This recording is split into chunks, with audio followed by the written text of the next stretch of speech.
Faced with a massive life choice, most of us believe the smartest path involves writing down the pros, listing the cons, and carefully imagining how things will play out. Decision theory maps this mental spreadsheet exactly. You look at your options, assign a numerical weight to each simulated outcome, and calculate the expected value.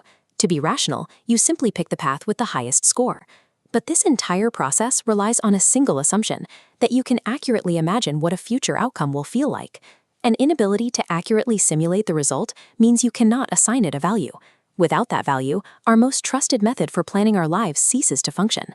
Philosopher L.A. Paul identifies the moment this system breaks. To prove it, she uses a specific thought experiment, the chance to become a vampire. Imagine you are offered a single painless bite. You gain immortality, superhuman strength, and intense new senses. Your friends have already made the leap, and every one of them tells you it is incredible. Applying the expected value framework to this choice causes the math to break immediately. You cannot mentally simulate the subjective experience of drinking blood or living forever, because you have never been a creature of the night. You lack the data required to run the simulation. This creates a paradox. You cannot use your human imagination to rationally plan a future that only a vampire can comprehend. We can see this logic in a more relatable setting. Imagine you are offered a piece of durian fruit for the very first time.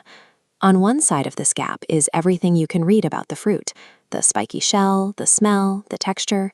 On the other side is the lived experience of tasting it. Philosophers call this chasm an epistemic transformation.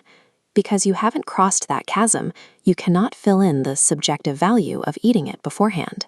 Your mental spreadsheet returns an error code. Regarding entirely novel experiences, we are epistemologized. It is impossible to weigh an option without knowing its weight.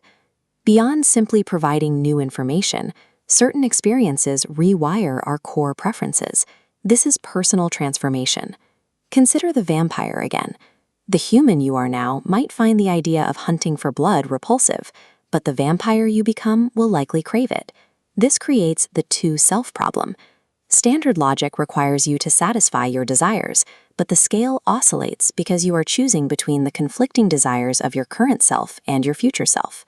When an event provides knowledge you couldn't access before and simultaneously changes who you are, it is a transformative choice. Decision theory collapses under these conditions. You cannot know the value of the outcome, and the preferences you use to judge that outcome will eventually change. The person agonizing over the decision right now will literally no longer exist to experience the result. This logic governs the heaviest, most permanent crossroads in a human life. It appears every time a young recruit steps up to enlist. They can study history or watch films, but they have no capacity to simulate the raw, subjective reality of a chaotic battlefield until they are already in the water. It appears in massive medical choices, like when a profoundly deaf parent weighs whether to give their child a cochlear implant. They are choosing to introduce a sensory experience they themselves may never fully comprehend. Even moments of triumph follow this rule. Standing on an Olympic podium alters a person's identity so intensely that no amount of dreaming can accurately map the experience before it happens. Faced with this blind spot, our instinct is to look outward.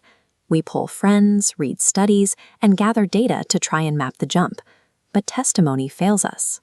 Your friends are giving advice from an identity you do not yet possess, using post-transformation preferences that you do not yet share. We have to discard the illusion that life's biggest choices can be solved with a rational spreadsheet. When the math breaks, we are left with a single, authentic question. Do I want to discover who I will become?